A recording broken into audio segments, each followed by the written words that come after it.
Nah, sekarang saya ingin cerita mengembangkan tim sukses 2024 dengan ChatGPT.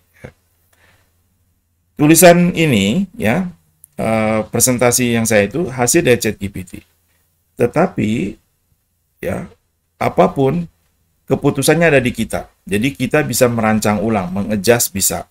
Tetapi dengan dialognya dengan ChatGPT, otomatis cara berpikir kita cukup bagus. Sehingga kita bisa kurangi, bisa tambahkan. Gitu.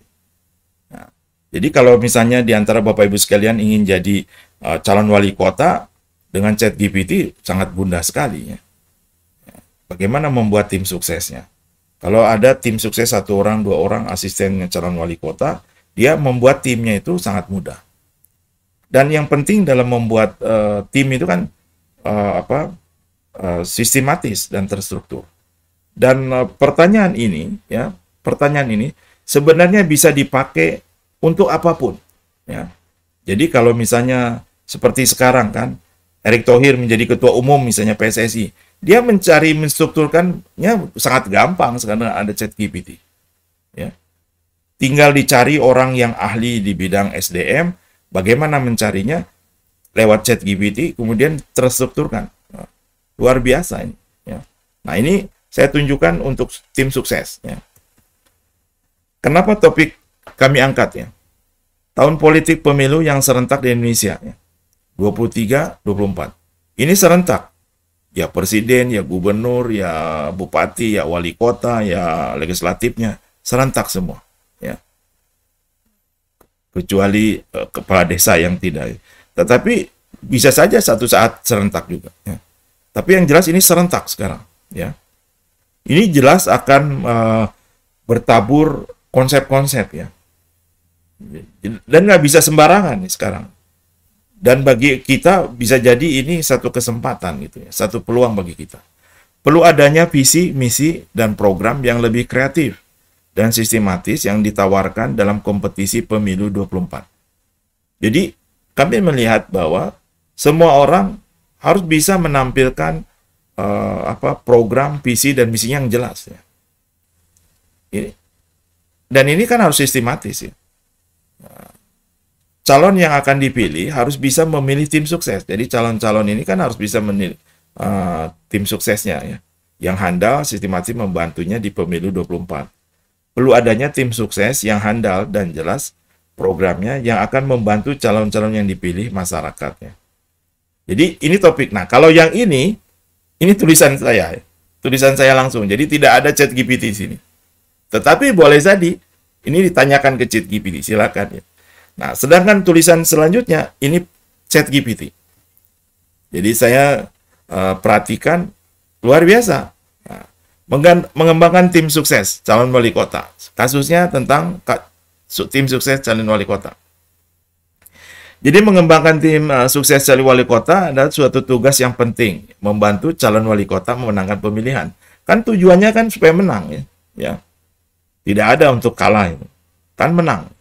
Nah, si ChatGPT menjelaskan ada beberapa yang harus dipertimbangkan. Pertama, menentukan visi dan misi kampanye.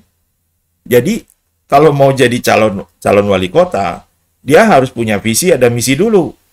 Jangan teriak-teriak ingin jadi calon wali kota, visinya nggak ada, misinya ada. Nanti mau ketemu orangnya gimana gitu. Ya, kan kita mau mencari tim sukses. Ya. Jadi kalau ada asistennya, dia harus diskusikan, definisikan dulu. Nanti bisa direvisi visi dan misinya. Membangun struktur organisasi. Kan untuk menang itu kan perlu organisasi. Ya. Tidak mungkin tanpa organisasi. Jadi harus jelas tugasnya dan seterusnya.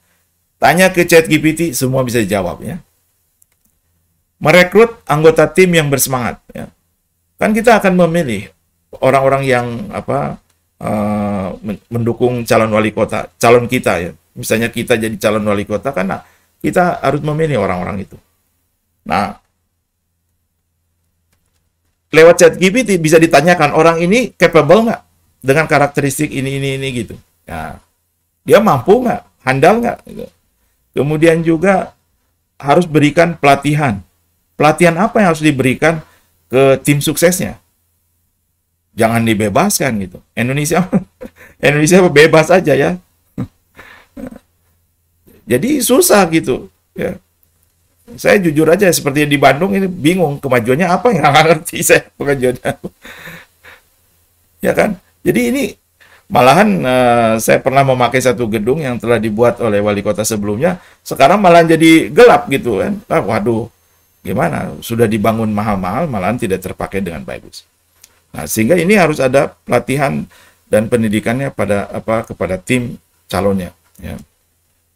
Pengumpulan data analisis. Jadi harus mengumpulkan tuh. Ya. Kumpulkan data informasi yang akurat, relevan, memahami profil pemilih. Dia mau dipilihnya apa? Karena artis atau karena kita cakep atau karena apa? Itu bagaimana opini publik. Jadi tim suksesnya harus sampai ke sana. Pengelolaan dana kampanye. Jangan sampai kena hukum gitu. Ya. Koordinasi dengan pihak terkait. Jadi kalau sudah punya tim sukses, kita harus jelas tim sukses kita itu punya koordinasi nggak dengan pihak-pihak lain, dengan partai politik lain, bisa koalisi dan seterusnya gitu. Nah, itu adalah beberapa hal yang dijawab oleh ChatGPT untuk mengembangkan tim sukses. Bayangkan ya.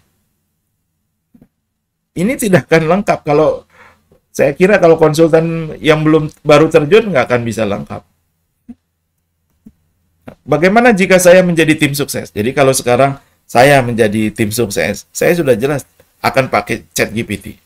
Nah, ChatGPT jadi asisten saya. Jadi tinggal mampu menganalisa dan juga melakukan sintesa, ya, menggabungkan. Analisa kan mengurai, kalau sintesa kan menggabungkan kembali. Jadi kalau kita ini jadi tim sukses gitu, ya tugas pertama bantu menyusun strategi kampanye. Jadi harus mau diperbaiki tentang visi misinya dan strategi kampanye yang efektif bagaimana. Dan itu bisa ditanya lagi ke ChatGPT, ya.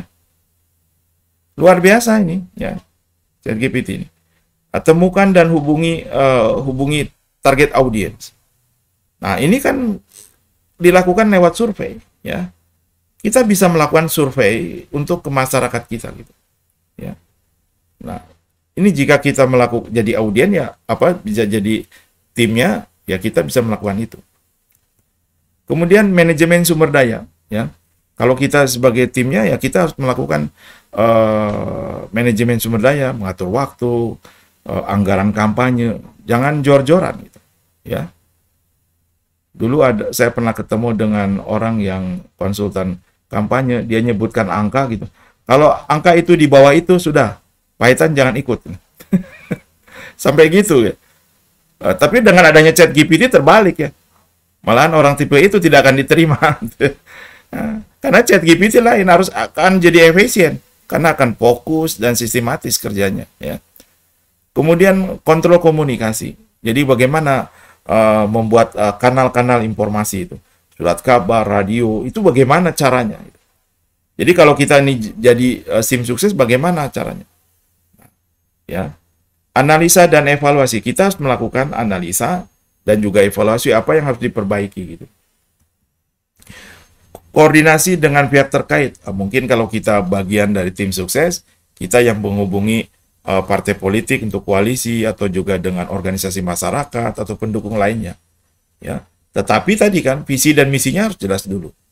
Nah, kemudian lakukanlah kegiatan kampanye door to door, kampanye lainnya ya, rapat umum, apakah balap sepeda, pertandingan bola dan seterusnya ya.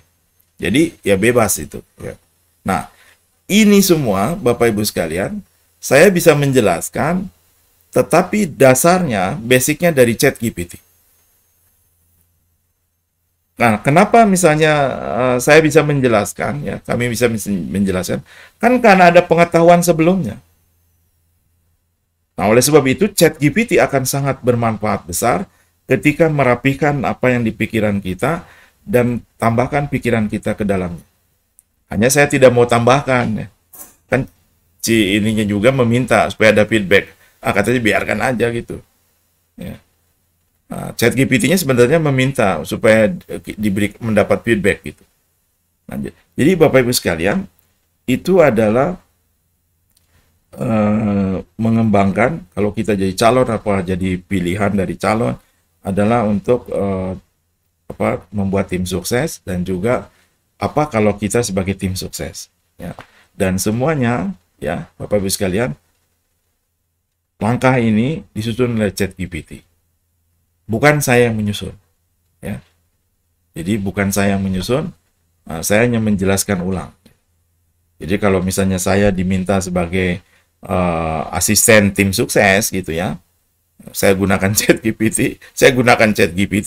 Nah, tapi nanti yang menguraikannya, saya bisa menguraikan, ya. Dan saya sudah pakai luar biasa. Saya akui, saya angkat topi ini dengan ChatGPT. Nggak tahu sumber pengetahuannya ada di mana, saya nggak ngerti. Tapi yang jelas, saya ingat dengan pelajaran saya, yaitu 35 tahun yang lalu, ya. Saat itu masih belajar expert system, prolog, kemudian semantik, dan seterusnya. Baru sekarang, wah ini benar-benar ya. Apa yang dulu orang bahas-bahas terjadi hari ini, ya, di luar dugaan. Dan sekarang kami sendiri pribadi manfaatkan ChatGPT untuk yang lainnya, ya. Nanti kami akan buat webinar yang lain untuk Bapak Ibu sekalian bisa lebih berinteraksi dan bisa melihat ini. Sehingga kami mendorong untuk bisa mengembangkan inkubasi, ya, monetisasi dan inkubasi di setiap daerah karena ada ChatGPT. Kalau dulu masih analisa sayanya masih ada dominan. Sekarang saya punya asisten, ChatGPT. Jadi ChatGPT ini luar biasa, dan kami di kalangan knowledge management gitu, kalau saya cerita ke mereka bahwa saya sudah memulai aja buat webinar, buat pelatihan ChatGPT. Karena saya punya kegiatan di SAC, kemudian di manajemen konten, karena itu semuanya diperlukan. Karena ujungnya ke sana. Ya. Jadi webinar ini sampai sini, mudah-mudahan Bapak Ibu sekalian bisa ada yang bertanya dan tertarik, silakan gunakan ChatGPT untuk apa saja.